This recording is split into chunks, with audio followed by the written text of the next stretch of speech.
Qu'est-ce qui est derrière ce blocage? Qu'est-ce qui vous vient? La peur de quoi? D'être vu par qui? Par quoi? Et donc, qu'est-ce que je pourrais découvrir? Un truc bien, bien moche? Ouais. Alors, imaginons que je vous vois, je vous mette à nu, que je découvre un truc bien, bien moche, de bien sous le tapis, en tout cas. Ouais. Qu'est-ce qui émergerait en vous? Une imposture. Donc, je découvre le poteau rose et je me rends compte que vous êtes une imposture. Ok, c'est quoi cette imposture? Vous devriez, une imposture, c'est on apparaît d'une certaine façon alors qu'on est autre. Hein, on est d'accord, c'est ça une imposture. On se fait passer pour quelqu'un d'autre que l'on n'est pas.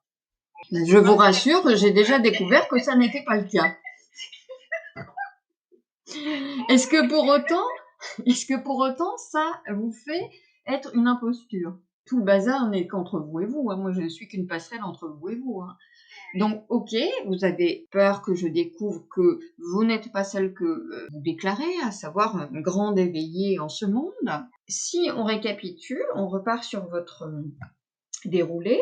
Qu'est-ce que ça veut dire pour vous être une grande éveillée si ça n'est pas le fait que le soi supérieur soit aux commandes? C'est quoi être une grande éveillée? Ce qui fait peur, au final, c'est que je découvre que, en effet, vous avez encore, et c'est normal puisque vous êtes en chemin, vous avez encore des espaces qui nourrissent des illusions spirituelles notamment. Bah oui, mais c'est comme les copines. Ben voilà, c'est pour ça que vous êtes là. C'est pour justement, peu à peu, commencer à lever le voile de ça aussi. Donc oui, vous êtes une imposture, mais nous sommes tous toute une imposture, d'une certaine façon, puisque nous sommes là dans une imposture, dans une dimension qui est elle-même une imposture. Tout est imposture ici. Tout est fake, d'une certaine façon. On est dans un rêve, on est dans une hypnose générale, collective. Ben, sans doute parce que, pour le moment, la pacification en vous vis-à-vis de votre relation à l'incarnation n'est pas complète. Et ça, c'est un sacré dossier. Si vous ne laissez pas d'un coup d'un seul, ça n'est pas déclaratif. Il y a des pas qui restent à faire par rapport à ça. Je le dis suffisamment souvent dans les lives. C'est aussi paradoxal que ça puisse être. Plus on est en paix avec l'incarnation et les ressorts incarnatifs, plus on a de chances de ne plus revenir. C'est si on est dans la frustration, dans des attentes, des espoirs, etc., etc., ou parce qu'on trouve le fun, qu'on va retourner. Mais si on est suffisamment écœuré, suffisamment rééclairé de tout le background, de toute la coulisse astrale, si vous voulez, c'est pas de subir ça et de vivre après le bout de chemin qui reste en incarnation, de le vivre comme une misère, si vous voulez, et d'être dans une espèce de profond chagrin par rapport à ça. C'est pour ça que je dis que c'est super important de pacifier votre relation à l'incarnation pour pas être dans le rejet de l'incarnation, mais pour voir de plus en plus la nature de ce qui est, c'est-à-dire la vraie nature des ressorts incarnatifs. C'est-à-dire je prends acte que ça fonctionne comme ça, et je joue de moins en moins le game.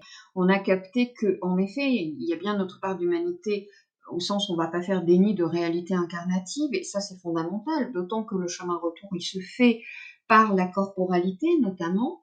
Simplement, qui tient les rênes, c'est de plus en plus ce que j'appelle le soi supérieur, appelez ça la divinité si vous voulez, c'est-à-dire qui nous sommes vraiment. Il ne s'agit pas de partir dans des trucs qui nous amèneraient en HP, en hôpital psychiatrique, il s'agit véritablement d'un changement de regard. Mais la façon, l'énergie qui est associée à ça, là où vous en êtes, ben, en effet, c'est la fameuse énergie de la lumière astralisée, c'est-à-dire vous êtes dans le plan astral, dans cette fameuse lumière marchande qui vous donne des bonbons de temps en temps, voilà, parce que vous êtes une gentille personne et bien comme il faut, puis vous êtes bienveillante et toute mignonne, puis vous êtes dans le cœur et vous avez de la gratitude et vous faites du mieux que vous pouvez et vous travaillez à la meilleure version de vous-même et etc., etc.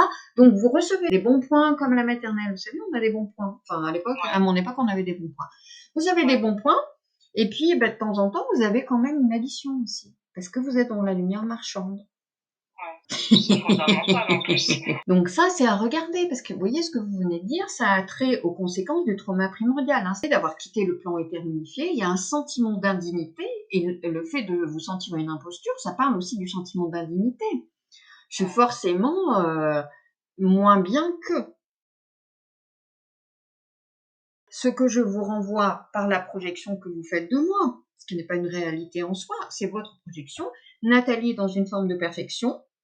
Oui. Elle a du background, elle a bossé sur elle, elle en est là où elle en est, nanana, tout le petit narratif que vous vous êtes construit à mon propos.